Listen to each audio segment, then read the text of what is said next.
The Israel-Palestine conflict is one of the longest running and most complex geopolitical struggles in modern history. It's a story shaped by wars, promises, land, identity, and political decisions.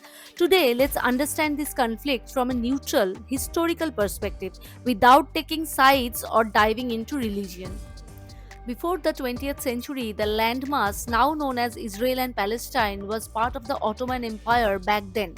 It was home to diverse communities, mainly Arabs, both Muslim and Christians, along with small Jewish communities. After the First World War, the Ottoman Empire collapsed and British took control of the region under a mandate from the League of Nations. This was called the British Mandate for Palestine. In the early 1900s, the two major national movements began to grow. Jewish nationalism, known as Zionism, which aimed to establish a homeland for Jews, especially facing persecution in Europe, and Palestinian nationalism, which sought independence and self determination for the Arab people living in the region. As more Jewish immigrants arrived, tension grew between the two communities, both claiming the same land as their rightful home. In 1947, the United Nations proposed a plan to divide the land into two states, one for the Jews and one for Arabs. The Jewish leader accepted it. The Arab side rejected it, arguing it was unfair. In 1948, the British withdrew. The State of Israel was declared. Neighboring Arab countries invaded, and the First Arab Israeli War began. Israel won the war and expanded its territory beyond the UN plan. Over 7 lakh Palestinians fled or were forced to leave during this time, becoming refugees. This event is remembered by Palestinians as the Nakba or catastrophe. In 1967, during the Six Day War, Israel captured the West Bank, Gaza Strip, and East Jerusalem, and other territories.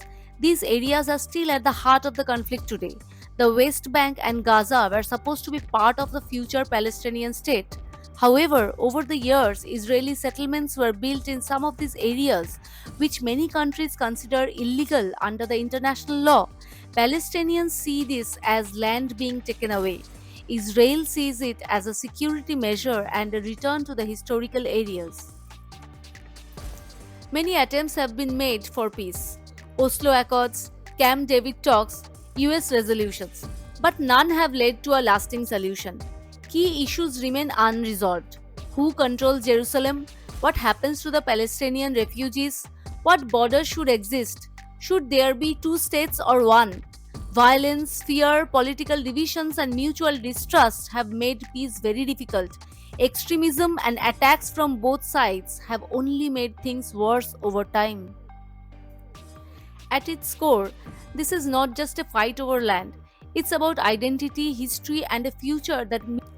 If you found this explanation helpful, consider subscribing for more simple breakdowns on complex issues around the world.